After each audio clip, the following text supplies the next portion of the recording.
Se você olhar aqui, tantas referências que Paulo deu para Timóteo. Eu mesma, esses dias, peguei esse versículo e listei algumas referências para mim, no caminho para o meu destino, para a vontade de Deus para a minha vida. E eu queria hoje listar algumas dessas referências para nós. Se imagine hoje nessa palavra, indo para um lugar, e nós vamos buscando cada referência para nos localizarmos e seguirmos com a vontade de Deus. Primeira palavra que Paulo fala para Timóteo é: ninguém o despreze pelo fato de você ser jovem. Uma das coisas que eu aprendo aqui é que você vai ter que aprender a lidar com o desprezo. Você vai ter que aprender a lidar com os momentos de solidão e de incompreensões. Principalmente as mulheres, né?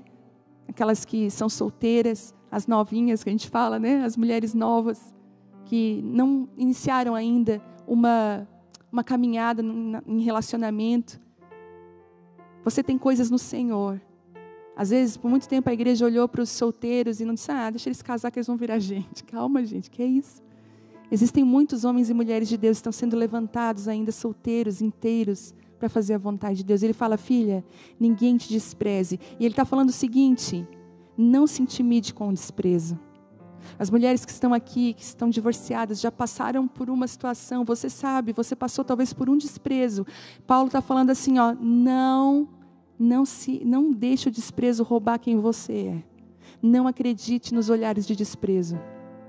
Ele está falando para Timóteo: ninguém o despreze pelo fato de você ser jovem. Mas ele não está falando para os outros, ele está falando para ele: ninguém o despreze, porque quem permite desprezo é você.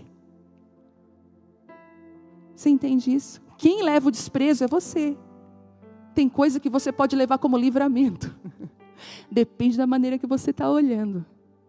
Depende da maneira que você olha. Um término de relacionamento é um presente do Senhor para a sua vida. Depende da forma que você olha, um desprezo vem como um presente do céu.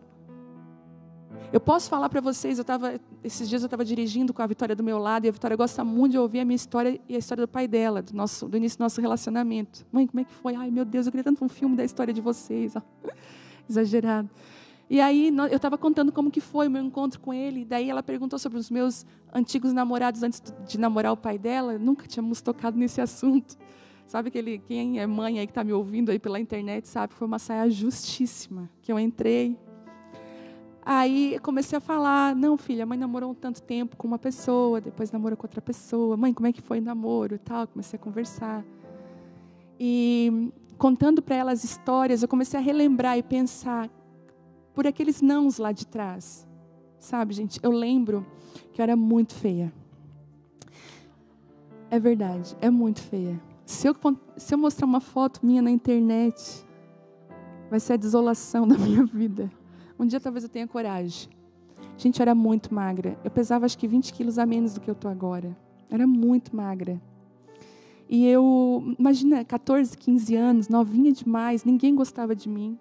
Eu era um coração despedaçado ambulante, eu gostava dos meninos e os meninos não gostavam de mim.